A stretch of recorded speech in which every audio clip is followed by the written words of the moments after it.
Welcome everyone to a new chess analysis video in my journey to Class A rating series.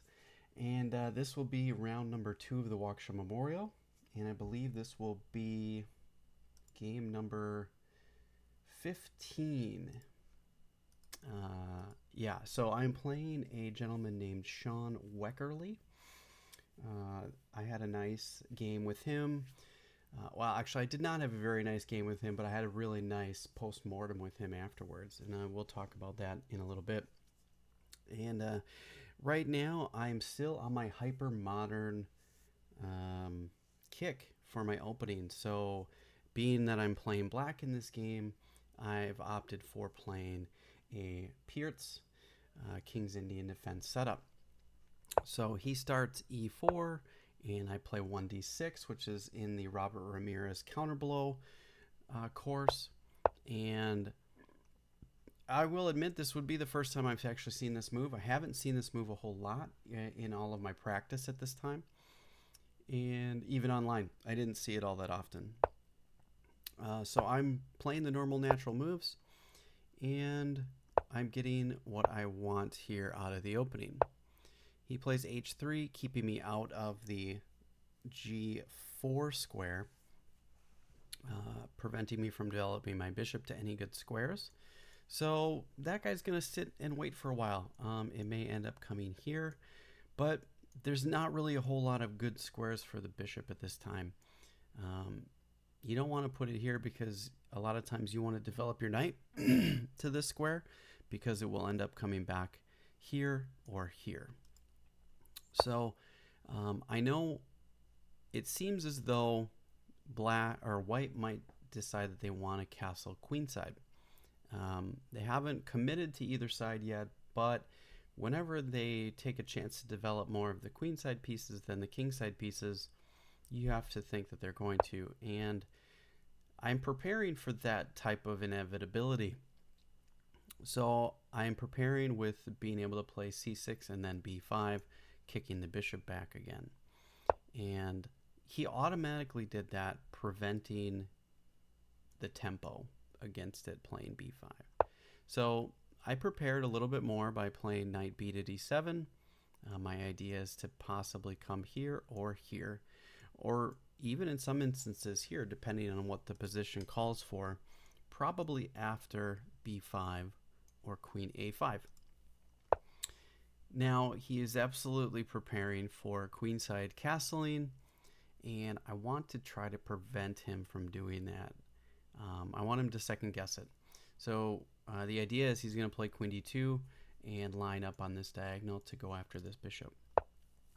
I played b5, saying, hey, just so you know, I don't really want you going that way. It's not a good idea. I'm going to be able to get my pieces here like this. But he has the same opportunities to go after this bishop. So he follows suit, and I get my queen to a5. Now, in the Robert Ramirez counterblow course, I believe this is the way to go. If they are insistent on going queenside, you want to get your pieces over there. Eventually, then we can push this pawn and attack this bishop. Now, the idea was most of the time that you go for this bishop is not on this diagonal. It's usually on this diagonal. So there's some differences in this position, so I might not be playing this correctly, which could be a challenge. But I have some tricks and things that I can do to try to work through these issues. So one thing I want to do is play here and then here, so it kind of forces his knight to go backwards. If he comes here, we can win these pieces easily enough. So those are kind of my ideas. He plays here, and what I should have done is just castled. I didn't do that for whatever reason. My idea was to play here and then castle queenside, and I didn't do that. I took instead and then took his queen. Now I'm probably mixing up plans here because I'm just not super familiar with these setups yet. And this is a new hypermodern approach for me. I've only been playing it for a little while, and these are some of the first over-the-board games I'm playing with it. So, but I have to be careful. If the queen comes in here, I can come here. And I thought now was a good time to try to disrupt some things because I see a little bit of tactics. I want to go after this bishop, mainly because I can get the bishop pair. It's always nice to get the bishop pair if you can. And I want to be able to positionally disrupt his pawn center. Or not his pawn center, but his pawn formation, because he can't take this way because his rook would be hanging. So he saw that. He was clever enough. He is 1973, so he's an expert level player. So he's able to see a lot more than I do. And I took the bishop, getting the bishop pair, and he took back, opening up the file. And here I had a lapse or a distraction. And this is really super unfortunate because I think I've got a pretty decent game here. And I completely blundered by playing e5. And can you see the issue with that move? If you can, please pause the video. Try to leave a comment. Tell me if you got it or not. I think it's pretty obvious, but for those that missed it, the queen to b4 or g7, forking my two pieces. And I had to resign here because I just pretty much gave up a piece for no reason at all. Now, the reason I was distracted, which you're probably questioning, is I had to go to the restroom really badly. And after I took here, after he took here, I was about to get up from the board and go to the restroom, but he took so quickly that I was like, oh no, I gotta move. So I'm really distracted. I gotta go to the bathroom.